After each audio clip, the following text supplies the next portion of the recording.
Every modern movie poster has the same copy and paste style. It's a picture with every star of the movie put together in a giant collage.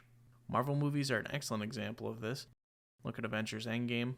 You look at any of the Avengers movies, it has every celebrity in the movie with a picture of their face put together on the poster.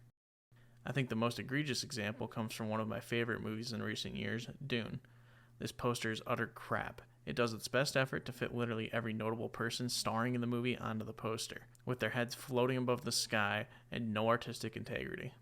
The opening of the movie and its title would have made for a great minimalist poster design, but instead we got this.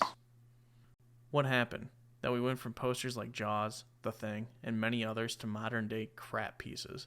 Posters used to be a piece of art that people bought or used as decoration in their theater room. Today I don't see anyone going out of their way to buy a movie poster and put it up on their wall or use it as a lock screen or a screensaver. My theory is that as technology advanced and people gained access to nearly unlimited entertainment, it became harder to get a viewer's attention, so the way movies were marketed changed as well.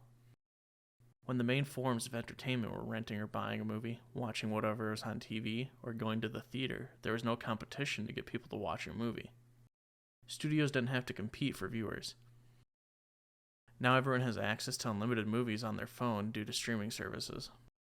At one point in time, a movie trailer was all that was needed to get people to see your movie, since it was the only movie available. Now there's endless methods of marketing, from trailers, interviews with actors, and so much more. With so many new methods of entertainment competing for people's attention, one that went relatively unnoticed was celebrities themselves as a form of entertainment. Celebrities have always been in the public eye and vying for attention.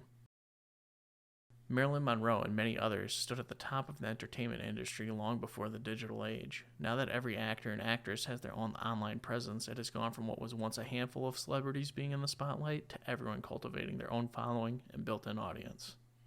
People like The Rock have hundreds of millions of followers. Because each actor and actress has a built-in following of millions, movie studios have learned to utilize this to sell movies. Instead of marketing by getting you interested in the movie, they are marketing by featuring someone that has a built-in audience. The idea of marketing a movie through the person starring in it is nothing new, but with increased access to information online, people are able to follow so many different celebrities at once that it just makes so much more sense to market by using the celebrities in the movie rather than market something new entirely.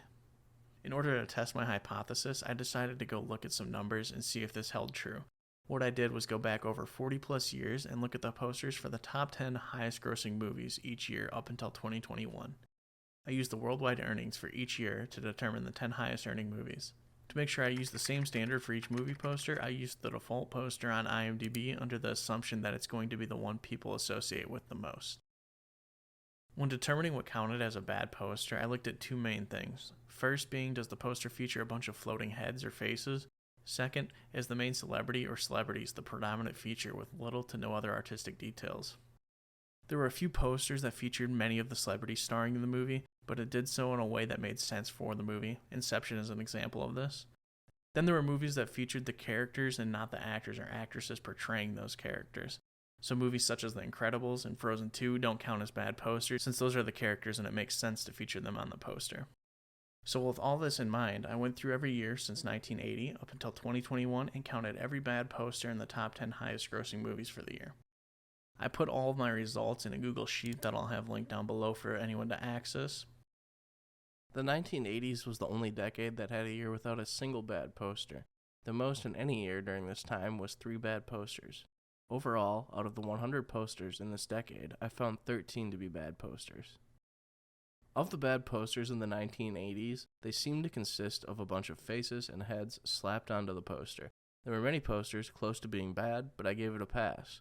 Some posters I counted as bad may be an unpopular opinion, such as the Star Wars posters. I'm in no way saying anything about the quality of the movies, but these posters are just downright bad. They have a bunch of floating heads all smashed onto one poster. This is my opinion, and everyone has the right to agree or disagree.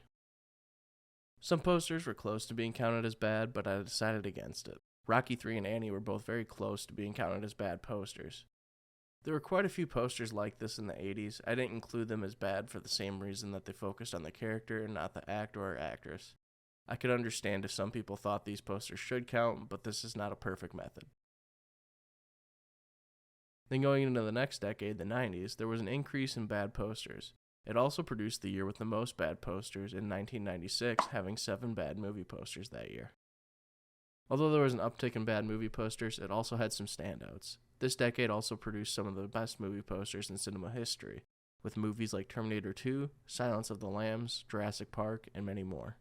Towards the end of the 90s, the number of bad posters seems to level out. The number of bad posters going into the next 2 decades in the 2000s and the 2010s didn't increase that much. I think we saw the big jump of bad posters in the late 80s and the early 90s, and we're at the new status quo for what movie posters are until another shift happens. It's worth noting that some of the posters I counted as bad posters in these 2 decades are considered by many to be good posters. The main example of this would be the Harry Potter posters, mostly the first 2 movies. This is because I think they take all the faces of the actors and actresses and shove it onto the poster, and it really fits the mold of what I'm talking about, even if a lot of people say they're good posters. Although it's not a perfect method for analyzing the degradation of movie posters, there appears to be an increase in bad posters since the 80s. What actually led to the degradation of movie posters over time can be debated, but I do believe that technology played a large role in this. As technology advanced and people spent more time on it, the access to information also increased. With this increase coincided more forms of entertainment competing for everyone's attention. In order to combat this new form of competition, movie studios resorted to marketing their movies in many new forms. I think this change in marketing tactics adversely affected the purpose of movie posters, so that today they are nothing more than another ad. As it stands now, movie posters aren't of any interest to me, but I hope that changes as time goes on. Let me know what you think in the comments down below, and remember, I linked the spreadsheet in the description as well, so feel free to check that out and decide for yourself whether movie posters have actually degraded over time.